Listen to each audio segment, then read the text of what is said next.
Welcome to the Locked On Titans podcast. I am your host, Tyler Rowland. Titans fans, the Titans have played about a quarter of their schedule. Where do they rank among the NFL according to some national outlets? We'll do a power rankings recap. Then it's time to step into the film room for Rewatch Wednesday. On defense, how did the Titans limit the Colts rushing attack? And what second half adjustment did the Titans defense make to limit the Colts passing game? And then on offense, what contributed to another second half collapse? There's a lot of people to blame, but I'll tell you why the Tennessee Titans quarterback is at the top of that list. All of that and more on today's edition of the Locked On Titans podcast.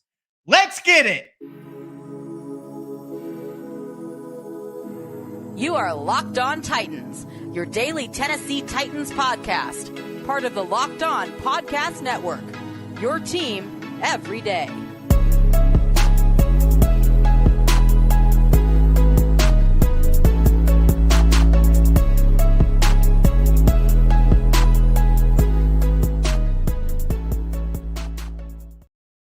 Titans fans, we are going to dive into a power rankings recap, see where the Tennessee Titans stack up against the rest of the NFL. Before we do that, I want to let you know that today's episode is brought to you by LinkedIn Jobs. LinkedIn Jobs helps you find the candidates you want to talk to faster. Post your job for free at linkedin.com/LockedOnNFL. Also, thank you guys for making the Locked On Titans podcast your first listen every day. If this is your first ever listen or you haven't subscribed yet, make sure that you stay locked into the Locked On Titans podcast for Monday through Friday, free daily Tennessee Titans content on all platforms all year round, including on the Locked On Titans YouTube channel. Subscribe there, smash the notification bell, and throw a thumbs up on the video right now if you're pretty happy with the Titans win over the Indianapolis Colts. But let's dive into these power rankings now before we get into our Rewatch Wednesday film segments later in the show. Looking at some of these power rankings, we're going to start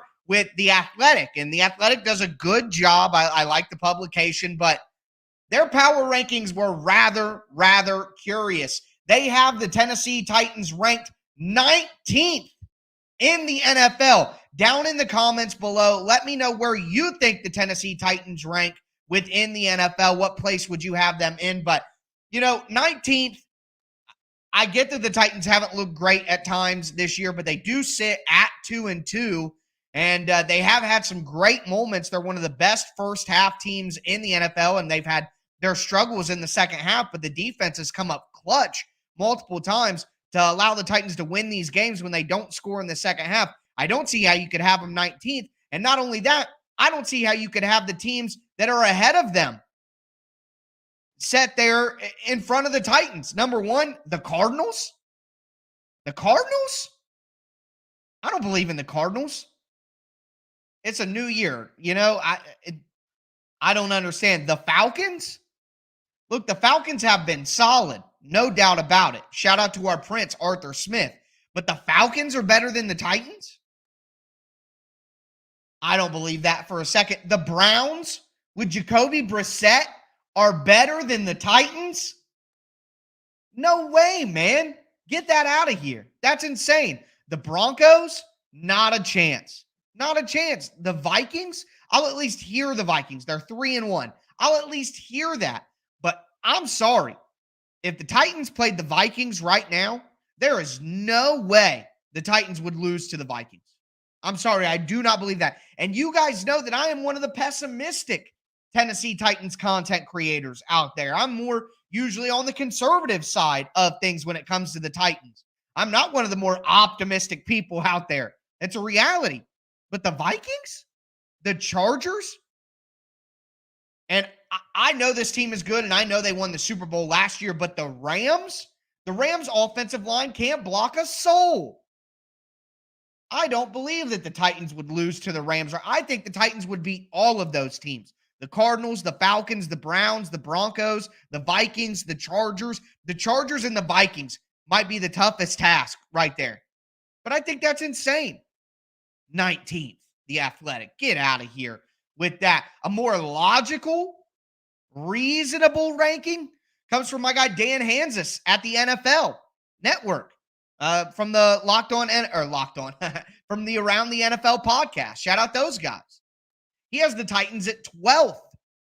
The only teams ahead of the Titans that I would have a stake about in that one are the Rams and the Vikings. 12th sounds about right to me. 12th seems right. That's where I'm at with the Titans. I wouldn't call them a top 10 team, but the Titans are just a couple of inches away, a couple of scratches away from being a top 10 team. So I'm okay with 12th. I have the Rams and the Vikings ahead of the Titans. I don't know that I agree there, but again, the Vikings are 3-1. The Rams, Super Bowl champions, defending. They're going to get a benefit of the doubt from the media, I'm sure. The last power rankings that I want to talk about is from Locked On.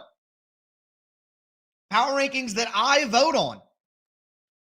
They have the Titans at 16th. Now, I don't think that's too far off from where they deserve to be. I think top 14 is a lock. The Titans are going to be a playoff team. I believe that the entire way through.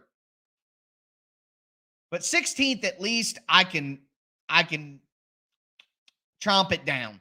You know what I mean? They have the Cardinals. The Cardinals is egregious to have ahead of the Titans. I'm sorry. I'm not feeling it. The Rams, the Vikings, the Chargers, all conversations worth happening. But I can live. I can live with the Rams and the Vikings and Chargers being ahead of the Titans. Now, I think the Titans would beat those teams in a game. But sure, I can at least understand how someone would do that. But the Cardinals? Come on, man. Come on. They're a lucky couple of breaks away from being 1-3 against the Raiders. That should have been a loss. They were down like 23-3 or something. Despicable. So 12th makes sense to me. 16th, I guess I can live. But 19th is absolutely absurd. That is just ridiculous. But again, question of the day. Let me know in the comments where you think the Titans rank in the NFL. We are now going to dive into the film room. Time to step into the film room, take a look at the tape. I am going to break down what I saw on film from the Titans on offense and defense. First, we're going to talk about the defense, how they shut down the run game of the Colts, and then how they shut down the passing attack in the second half, a nice adjustment that they made after halftime. And then we're going to talk about the offense to cap off the show, what happened right in the first half, and then, as is a weekly conversation, what went wrong in the second half. I'm going to tell you why Ryan Tannehill is a big portion of the responsibility, in my opinion, for the Titans' second half struggles against the Colts. But before we get into all of that, I want to tell you a little more about our title sponsor, LinkedIn.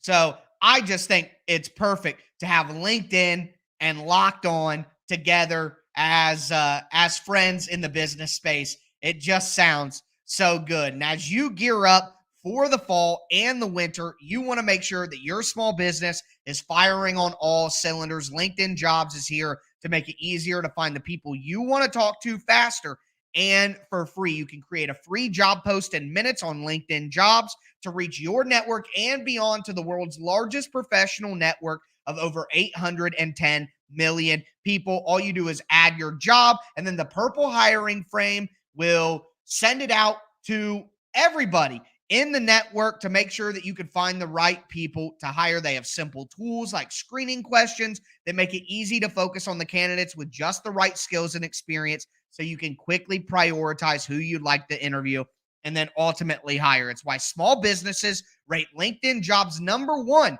in delivering quality hires versus leading competitors. LinkedIn Jobs helps you find the candidates you want to talk to faster. Did you know every week nearly 40 million job seekers visit LinkedIn? Post your job for free at linkedin.com/LockedOnNFL. That's linkedin.com/LockedOnNFL to post your job for free. Terms and conditions do apply.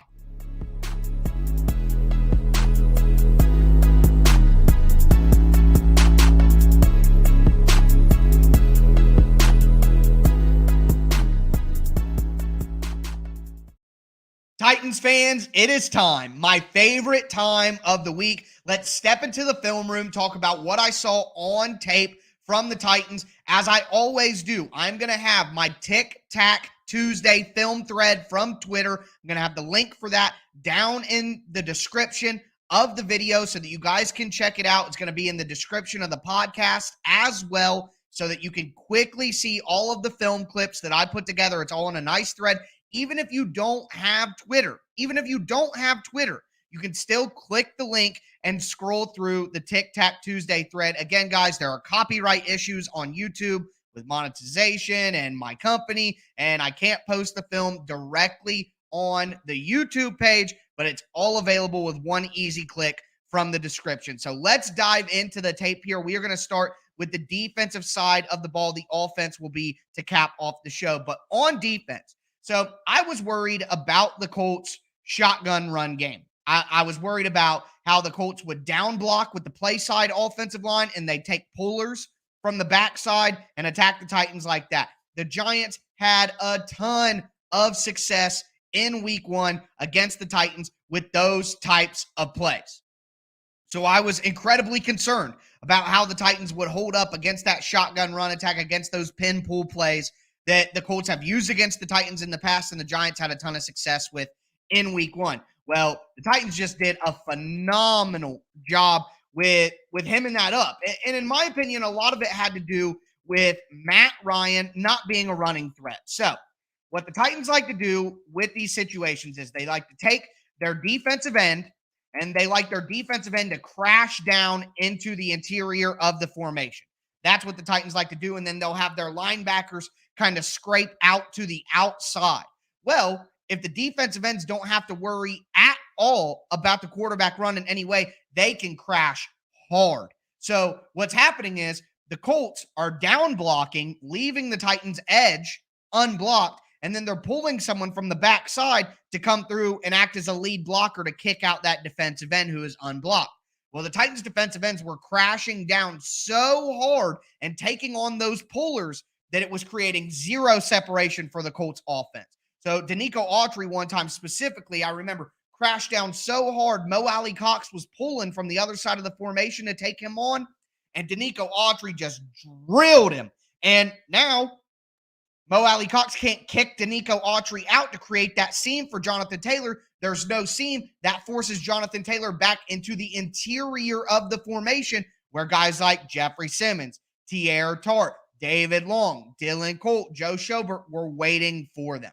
So a great job by the defensive ends in this game, pinching down, squeezing down the line of scrimmage, taking on those pullers head on and not letting them drive them back. The linebackers, David Long was incredible in this game. I have multiple clips in the Tic Tac Tuesday thread showing exactly how David Long did everything that he does well perfectly. Look, David Long isn't the type of guy who's going to get his hands in the chest of an offensive lineman, look at the run, and then shed him and go make a play. David Long's not big enough to do that or strong enough to do that. David Long has to use his agility and his athleticism to swerve around and juke around offensive linemen. That is an instinctual thing. I said in week 1 and week 2 that David Long was not playing his best ball, but I thought it was because his instincts weren't ready and primed up. It was the beginning of the season. He didn't have a good feel for the game. David Long has gotten there, just like how I said about Derrick Henry. I said Derrick Henry struggled early on, but it was a rust thing. It was a feel thing, knowing where the holes are. The rust is knocked off, and we're seeing King Henry back in action. Same thing with David Long. The rust is knocked off. He's not guessing anymore. He's not taking the bait and going the wrong direction. He's absolutely playing downhill, playing instinctive, playing aggressive, juking and maneuvering around offensive linemen. David Long played great. I thought Dylan Cole had some really good moments in run defense early on as well, but he struggled so mightily in pass coverage that the Titans went with Joe Schobert in the second half. I gave some shout outs to the interior defensive line earlier. Tierre Tart, Jeffrey Simmons, Naquan Jones, Kevin Strong, I all thought had great performances in this game. And it's not that they made incredible plays. It's not that they stuffed the stat sheet, but they didn't get driven back. So when the defensive ends are crashing in the way that they did, as I explained earlier, well, if the interior defensive linemen I just mentioned are getting driven back, there are still going to be holes for Jonathan Taylor there, but there weren't because they held their ground. So you can't ever point out one single person or one group for run defense. It is a team effort, and you got to give all the credit in the world to the edges for crashing down, the interior D-line for holding their spot, and then for the linebackers for instinctively getting downhill and making plays and getting guys on the ground. So a great job from the front seven. What the Titans did to stop the Colts passing attack, though. So the Colts had a ton of success early on, especially late in the first half, with those drag routes to the tight ends and tight ends over the middle. Well, one of the reasons that they were having success with that is because the Titans were doing what they do. And on early downs and in the red zone, the Titans like to play man coverage and cover one robber. So they'll have a linebacker over the middle of the field hovering in zone. They'll have Kevin Byard deep as the deep guy hovering in zone, reading the quarterback's eyes. And then they'll be in man coverage on the outside. They like to do that on early downs. They like to do that in the red zone. Also on early downs, not in the red zone, they like to run cover 3. Either way, you got a single high shell, and then you got 8 in the box to help deal with the run game. So basically what the Colts were doing is they were running a vertical clear route on one side of the field and then running a drag route all the way to the other side. And think, if you're in man coverage or if you're in cover 3, the outside is vulnerable if you clear that cornerback. That cornerback is gone. Then you're waiting for an underneath zone defender, and the Colts would flood the zone. Sometimes they'd have a running back out in the flat, and then the guy responsible for the outside intermediate is going to come up on the flat, leaving a little hole in between the deep corner and the intermediate defender. If you're in man, there's nobody over there except the guy who's going with the drag route. And if any of you have ever played Madden, you know if somebody's running heavy man coverage, you go to drag routes because the odds are somebody's going to have a little bit of space as they go across the field, and you're going to be able to get a completion. Well, that's what the Colts were doing. On both the touchdowns, one, Christian Fulton was in man. One, Roger McCreary was in man on a tight end, and they cleared out one side of the field, ran a drag route to that cleared side, and the Titans defender, even a cornerback on a tight end, wasn't able to stay in stride and stay in phase, and it was giving the Colts wide open dumps off on drag routes to tight ends. In the second half, the Titans said, screw playing cover 3. Yeah, they still played some man, but they said, screw playing cover 3. What we're going to do is we're going to play cover 2, whether that be classical cover 2 or invert cover 2, or we're going to run what I would call like a pseudo cover 4. So what the Titans were doing is they would have their 4 defensive backs, think the outside cornerbacks, and then the 2 safeties. They would play a cover 4 where the field is split up into 4 sections. Well, what would happen is that cover 4 would turn into cover 2, because if there was a vertical route on either side, if the vertical route was on the inside, think if you have 2 wide receivers to one side, if the inside wide receiver of the 2 takes it vertical, then the safety now is a deep half and turns it into cover 2, and they stay with the inside vertical route. If the vertical route is coming on the outside near the boundary with Michael Pittman or Paris Campbell, something like that, well, then the cornerback on the outside would stick with that vertical route, and now they have deep half in cover 2. What would happen is whenever the offense declared a vertical route and the Titans communicated who was taking the vertical route deep, the other player, whether it be the outside cornerback or more often than not, the inside safety, would then say, okay, now that I know I don't have deep responsibility, I'm sinking into the middle of the field to take away these drag routes to the tight ends, to take away these crossing routes over the middle on Roger McCreary and man coverage. So the Titans did a bunch of different things, but what they did specifically in the second half is they quit going with cover 3 coverage, and they started doing these pseudo coverages, as I would call them for lack of a better term, where they're in cover 4, but once a vertical route is declared, they communicate who's sticking, and then the other guy drops back into the middle of the field to help take that away. So you're basically running 2 different coverages at one time and letting the offense dictate who is going to be the guy to take the deep guy, and then the other guy can sink into the middle. So basically playing a hybrid coverage of cover 4 turning into cover 2 as vertical routes are declared.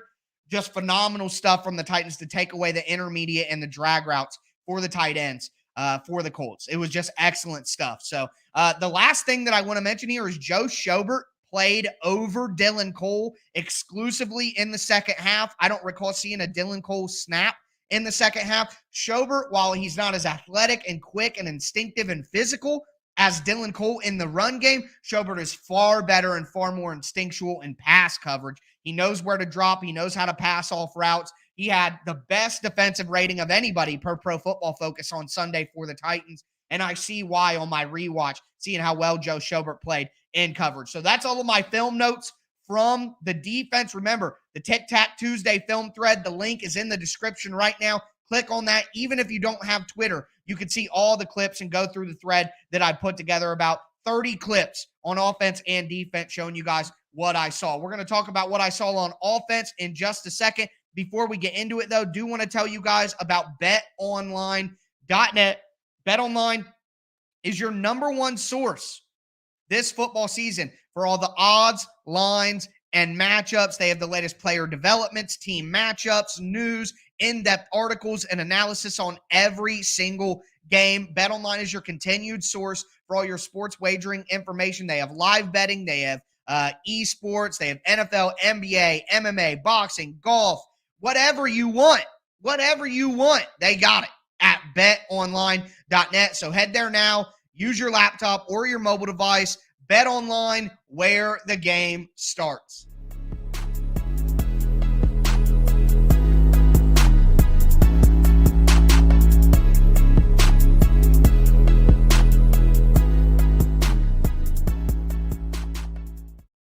Titans fans, let's cap off our Rewatch Wednesday edition of the Locked On Titans podcast. We talked about the Titans power rankings and where they stack up according to some publications, including Locked On. We talked about the defensive side of the football, what the Titans did to slow the rushing attack of the Colts, and the adjustment the Titans made in pass coverage in the second half. I certainly hope that you guys enjoyed that content. I got to tell you, my idea of making content for the Titans is I am going to make the content that I want as a listener and as a fan. And if you can't enjoy that in-depth breakdown, then I don't know what to tell you, folks. I don't know what to tell you. Either way, I know that all you guys who are watching right now, listening right now, really do enjoy it. And I thank you guys for making the Locked On Titans podcast your first listen every day. If you haven't subscribed yet, make sure you do. Monday through Friday, daily Tennessee Titans content for free all year round on all platforms. Locked On Titans, it's your team every day. But going to the offensive side of the ball. So,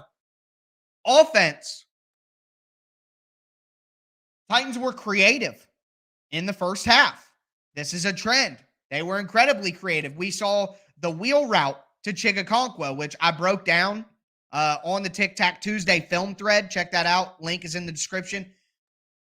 Chigakonkwo dipped his shoulder like he was going to take on the outside defender before he slipped past him to get into the wheel route and go down the sideline.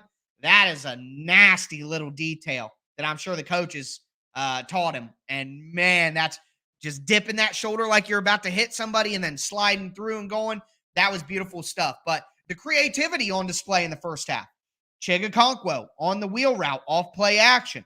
We got Derrick Henry on the screen pass. We got Derrick Henry on the quick swing out. We got Treylon Burks on the toss on 3rd and 1. There was a time where the Titans went in single back formation. That's one running back in the backfield, Derrick Henry. They were in a twins tight end look. So wide receiver on either side, two tight ends on one side, Jeff Swaim hand in the dirt. Torrey Carter as the wing tight end. What the Titans did was we saw the Titans run counter out of I formation last week. The Titans ran counter, but they did it out of this formation, tight end twins. And then they have Nate Davis as a puller. And then they bring Torrey Carter from that twin tight end spot across the field as a lead blocker, which is basically what he would be doing if he were the fullback in the backfield. But this gives a different look, a totally different look. Instead of having a fullback in the backfield, he's as a tight end, which makes the line of scrimmage more horizontal, which changes the way that defenses are going to set up their front against the Titans. So they can run the same exact plays that they do with a fullback, but they can do it out of a single back formation. So I love that little wrinkle that we saw in the first half. And all that creativity went away in the second half. The Titans were very vanilla in the second half. And I don't know if it's they go up by a lot and they think that the defense is good enough to where they don't have to be creative anymore. They don't want to show any more of their pet plays. They don't want to show any more of their good stuff. They can just run their vanilla duo, wide zone, play action glance. We could just run our basic vanilla stuff like it's a preseason game because our defense is going to be able to hold the lead that we have. It seems like that's the philosophy that they have because no creativity in the second half. Chigakonkwo closed it out on that play action to Derrick Henry as a fullback, and then into the H-back sprint into the flat, hit Chig to end the game and get that final first down. That was some creativity, but other than that, it was just very vanilla. The last thing that I want to say here is, well, not the last thing, second to last thing. Once again, in the second half, we see the Titans running man-beater route concepts while other teams are in zone. So teams love playing man against the Titans because they don't have a lot of great wide receiver options or tight end options that can beat you in one-on-one. That was the case when the Titans had A.J. Brown, too. He was only one. The Titans didn't have enough. Teams were like, okay, we'll just play man against you. You can't beat us. You're not going to win consistently over and over again.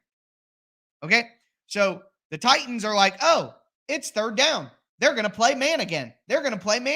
And what the Giants did pretty well, and what I saw with the Colts is they said, you think we're going to run man? We're running cover too. So the Titans are running a mesh concept with drag routes that's a man beater, and they're against cover two, and nothing's open. That's on Todd Downing.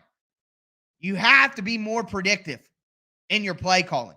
You have to understand that, yeah, they played man against you on third downs all first half, but they might switch that up to try to catch you off guard.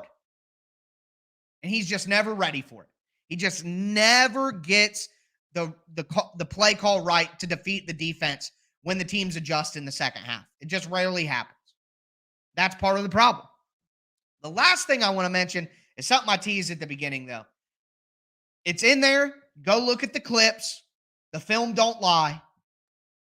Tannehill is incredibly tentative in second halves. He does not want to make the big mistake. He does not want to put throws into tight windows. Hell, he doesn't want to throw balls into open windows. There's a specific play where Burks and Woods are on one side of the field.